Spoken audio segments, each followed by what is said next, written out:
Bismillahirrahmanirrahim. Assalamualaikum warahmatullahi wabarakatuh. Halo teman-teman semua. Gimana kabarnya hari ini? Alhamdulillah, semoga kita semua selalu dalam keadaan sehat walafiat dan juga selalu berada di dalam lindungan Allah Subhanahu wa taala. Amin amin ya rabbal alamin. Sebelumnya ada yang udah kenal dengan saya? Oke, baik, mungkin beberapa udah kenal dengan saya. Tapi izinkan saya untuk memperkenalkan diri terlebih dahulu. Nama saya Nadia Putri Alindi. Teman-teman bisa panggil saya Kak Nadia. Saya merupakan mahasiswi Universitas Islam Negeri Syarif Hidayatullah Jakarta, tepatnya pada Fakultas Ilmu Tarbiyah dan Keguruan, jurusan Pendidikan Agama Islam semester 6. Baik, pada kesempatan kali ini saya akan membuat video storytelling yang mana merupakan tugas akhir mata kuliah Micro Teaching semester 6. Saya akan membahas mengenai akhlakul karimah. Baik, tanpa berlama-lama langsung saja kita masuk kepada pembahasan. Apa sih akhlakul karimah itu? Mungkin kita semua udah gak asing lagi sama kalimat akhlakul karimah. Tapi teman-teman bertanya-tanya gak sih, kenapa kita harus menanamkan akhlakul karimah di dalam diri kita? Atau penting gak sih kita belajar tentang akhlakul karimah ini? Oke, kita akan bahas bareng-bareng ya pada kesempatan kali ini. Nah, kita akan masuk ke pembahasan yang pertama. Apa itu akhlak? Nah, saya mau minta teman-teman untuk coba tulis di kolom komentar definisi dari akhlak. Satu kata aja. Sudah? Oke, terima kasih. Nah, jadi di sini saya sudah menyebutkan beberapa kata yang berkaitan dengan akhlak. Nah, yang pertama itu sifat. Akhlak itu merupakan sifat. Yang kedua, perangai. Yang ketiga, watak. Dan yang terakhir itu budi pekerti. Nah, jadi dapat kita simpulkan, akhlak itu merupakan sifat atau watak dasar yang ada pada diri setiap orang, yang mana dapat menentukan bagaimana seseorang itu bersikap dan bagaimana seseorang itu berperilaku. Oke teman-teman, selanjutnya kita masuk kepada pembagian akhlak. Nah, jadi akhlak itu terbagi menjadi dua. Yang pertama yaitu akhlak mahmudah. Akhlak mahmudah itu apa? Akhlak mahmudah merupakan akhlak terpuji atau akhlak yang baik.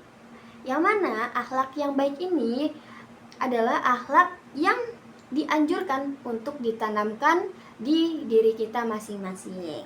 Nah, yang kedua itu lawan kata dari akhlak yang baik, yaitu akhlak mazmumah. Apa itu akhlak mazmumah? Akhlak mazmumah merupakan akhlak yang tercela atau akhlak yang buruk.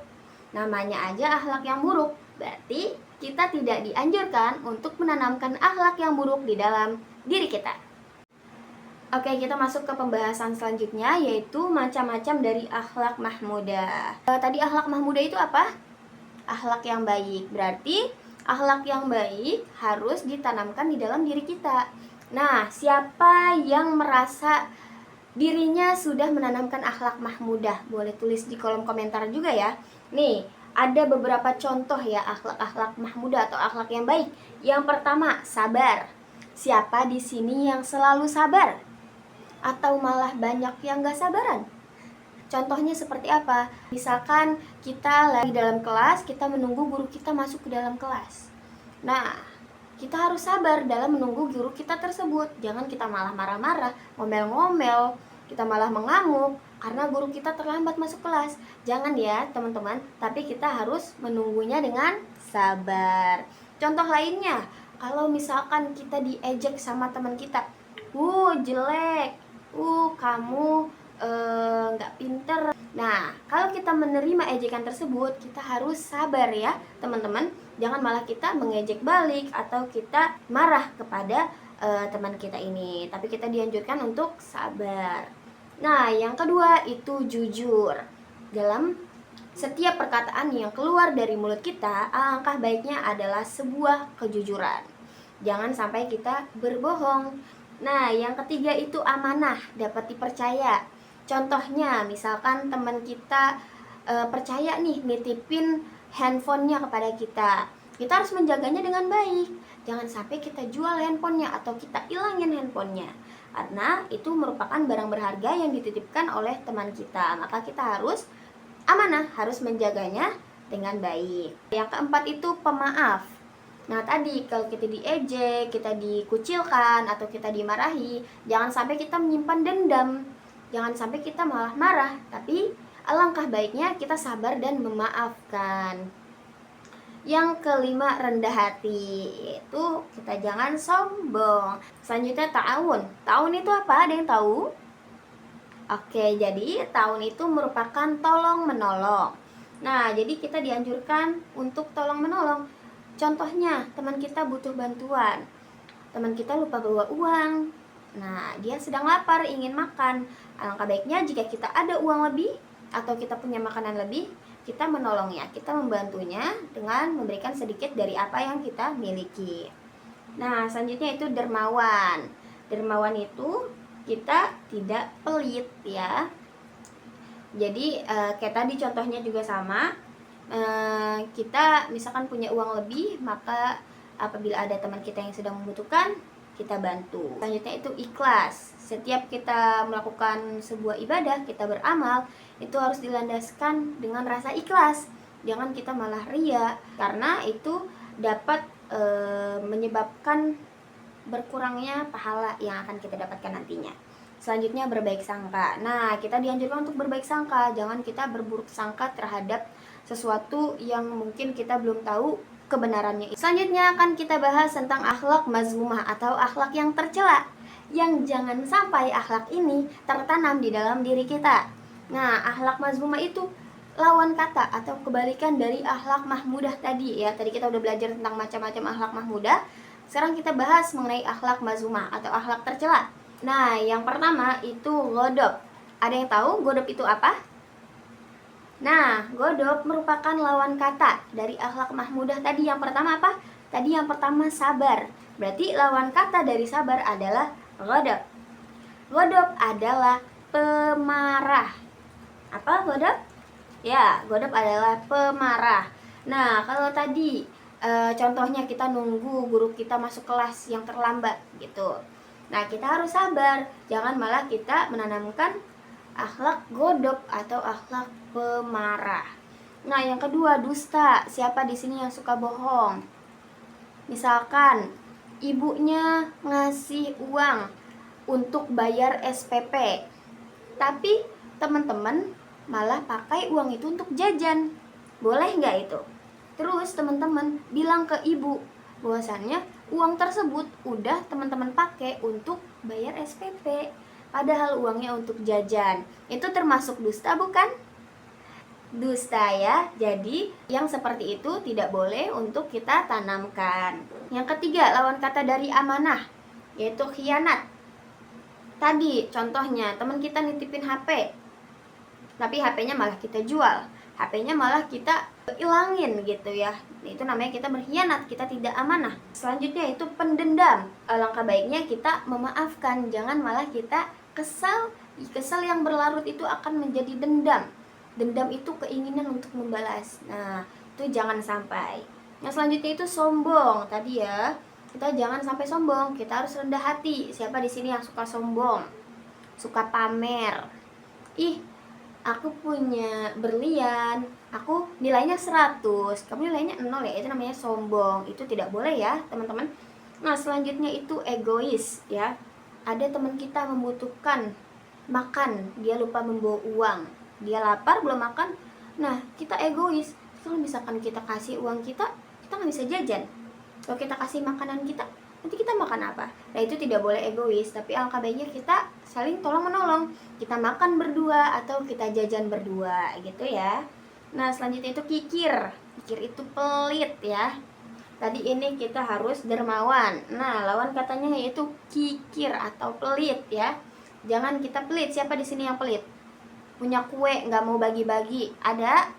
Ada ya. Nah, itu langkah baiknya kita stop dan kita ganti dengan akhlak yang mahmudah atau akhlak yang baik. Itu ya. Selanjutnya yaitu ria. Nah, kita nggak ikhlas, kita ria. Kita sholat duha misalkan. Kemudian kita pamer ke orang-orang, tadi aku sholat duha dong. Itu dengan kita menceritakan, kita pengen orang lain tahu itu sama aja dengan kita ria gitu. Jadi keikhlasannya ini dipertanyakan itu.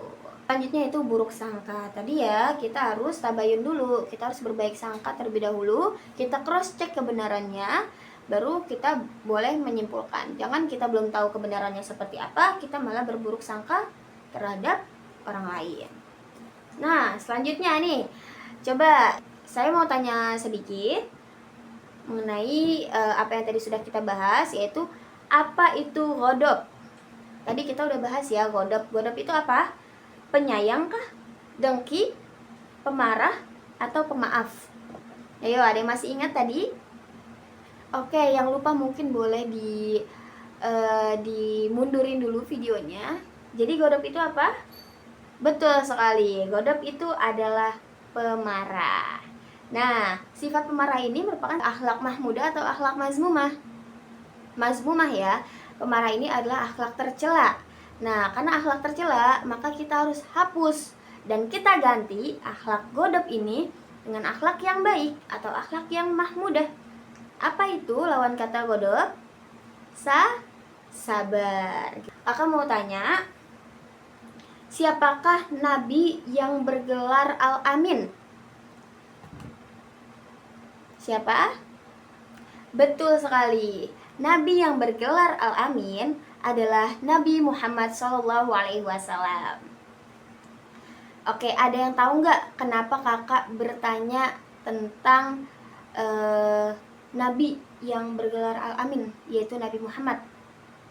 Karena teman-teman, sebagaimana yang kita ketahui, Nabi kita, Nabi Muhammad SAW, itu memiliki akhlakul karimah, memiliki perangai yang baik.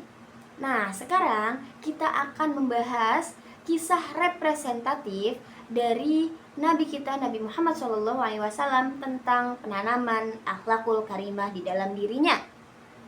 Oke, udah siap? Kita dengar bersama-sama ya.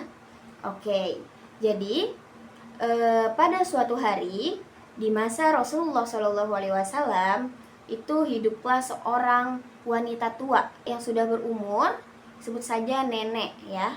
Jadi nenek ini tinggal di dekat sebuah masjid. Kemudian Rasulullah SAW selalu sholat di masjid tersebut. Rasulullah SAW setiap kali ia pergi berangkat dan pulang dari masjid tersebut, pasti selalu melewati rumah si nenek tua tadi ya. Jadi Rasul kalau pergi ke masjid terus pulang pasti lewatin rumah nenek tua ini. Nah, apa yang bikin mengejutkan teman-teman? Jadi setiap kali Rasul berangkat, nenek tersebut sudah nungguin di atap rumahnya. Nungguin apa? Nungguin Rasul lewat. Untuk apa? Bukan untuk disapa, tapi untuk apa? Untuk dicaci maki, dihina, diludahi, dan lain sebagainya.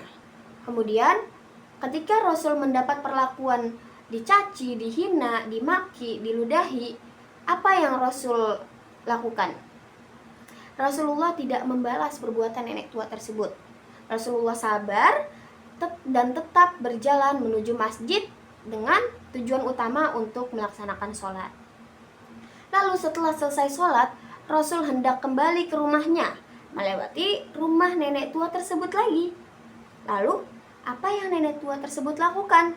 Nenek tua tersebut bukan meminta maaf, tetapi mengulangi perbuatannya tersebut, yaitu mencaci, memaki, bahkan meludahi Rasulullah SAW. Tapi Rasulullah hanya membalasnya dengan senyuman, sampai akhirnya ia kembali ke rumahnya. Nah, hal tersebut itu selalu berulang, bukan hanya sekali dua kali, bahkan berkali-kali. Setiap Rasul ke masjid, pulang dari masjid itu selalu melewati rumah nenek tua tersebut, dan perlakuan nenek tua tersebut selalu sama terhadap Rasulullah. Sampai suatu ketika teman-teman, ketika Rasul hendak berangkat ke masjid, melewati rumah nenek tua tersebut, Rasul terkejut karena ia tidak mendapati atau menemukan nenek tua tersebut. Di situ Rasul terheran, tapi Rasul melanjutkan untuk pergi sholat ya ke masjid. Nah, setelah selesai sholat, melewati rumah nenek tua tersebut, ia tidak menemuinya lagi. Lalu Rasul terheran-heran. Sampai akhirnya Rasul menghampiri seorang pemuda yang ada di sekitar rumah nenek tua tersebut. Rasul bertanya, kemana nenek tua tersebut yang biasanya ada di situ? Nah, lalu dijawab oleh sang pemuda ini, nenek tersebut sedang jatuh sakit ada di rumahnya. Lalu, apa yang Rasul lakukan? Rasul segera bergegas menghampiri rumah nenek tua tersebut, yang mana ketika Rasul masuk ke dalam, nenek tua tersebut sudah berbaring di atas kasur dengan kondisi lemah dan tak berdaya. Lalu apa yang Rasul lakukan? Apakah Rasul tertawa? Apakah Rasul balik mencaci maki nenek tua tersebut? Apakah Rasul meludahi nenek tua tersebut? Tidak ya teman-teman, itu sangat tidak mungkin. Tapi apa yang Rasul lakukan? Yaitu Rasul mendoakan nenek tua tersebut agar segera sembuh sehingga dapat menjalankan aktivitas sebagaimana sehari-harinya. Dan juga Rasul telah memaafkan perbuatan nenek tua tersebut. Lalu nenek tua tersebut terheran-heran. Ia bertanya, kok kamu mendoakan saya? Padahal kan saya selama ini sudah jahat kepada kamu. Lalu Rasul menjawab, saya sudah memaafkan semua perbuatan nenek sebelum nenek meminta maaf kepada saya. Lalu nenek tua tersebut terharu hingga akhirnya ia memeluk agama Islam. Jadi dapat kita pahami ya teman-teman, bahwasannya akhlak yang ditanamkan oleh Rasul ini adalah akhlak karimah atau akhlak mazmumah. Akhlak karimah ya, atau akhlak yang baik ya. Yaitu apa tadi contohnya? Rasul itu tadi sabar ya ketika dia dicaci maki, ketika dia dihina. Rasul tidak membalasnya, Rasul tidak marah, Rasul tidak kesal, tapi Rasul sabar dalam menerima perlakuan tersebut. Kemudian Rasul pemaaf. Kenapa Rasul pemaaf? Contohnya tadi ya, ketika Rasul caci maki, dia tidak dendam, dia tidak ingin melakukan pembalasan terhadap nenek tersebut, tapi malah kebalikannya, Rasul mendoakan nenek tersebut agar cepat sembuh. Nah, ini ada pertanyaan dari kisah tadi, akhlak apa saja yang dapat diterapkan dari kisah tersebut? Nah, yang tadi sudah saya sebutkan, yang pertama sabar, kedua pemaaf, ketiga kasih sayang, yang keempat rendah hati atau tidak sombong ya. Teman-teman, oke. Nah, apa manfaat dan mudaratnya? Nah, apa sih manfaat dari berperilaku baik? Yang pertama yaitu disukai orang lain ya. Kalau kita punya sifat yang baik, orang lain pasti pada suka sama kita, pada mau berteman dan berinteraksi dengan kita. Oke, yang kedua, tidak dipandang buruk orang lain ya. Pasti orang lain mikirnya akhlaknya baik gitu, udah berteman sama dia aja dia orang baik gitu ya. Nah, yang ketiga, dapat pahala dari Allah. Tentunya kalau kita menanamkan akhlak yang baik, Allah suka sama kita dan Allah akan memberikan kita pahala.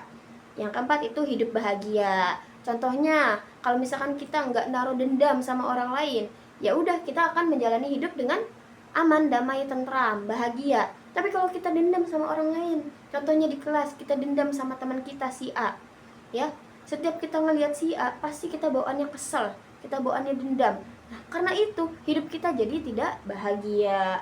Nah, mudarat kalau kita punya akhlak buruk, yang pertama kita dijauhi orang lain, kita dipandang buruk orang lain, dapat dosa dari Allah, dan hidup susah. Mungkin cukup sekian pemaparan materi dalam pembelajaran kali ini yang dapat saya sampaikan. Semoga apa yang kita pelajari pada hari ini dapat bermanfaat untuk kita semua.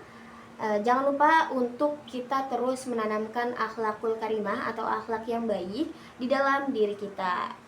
Dan juga akhlak-akhlak yang buruk yang sebelumnya ada di dalam diri kita, alangkah baiknya kita perlahan mulai hapus dan kita ganti dengan akhlak yang baik. Oke, mungkin cukup sekian, kurang lebihnya mohon maaf. Billahi taufiq wal hidayah. Wassalamualaikum warahmatullahi wabarakatuh. Dadah.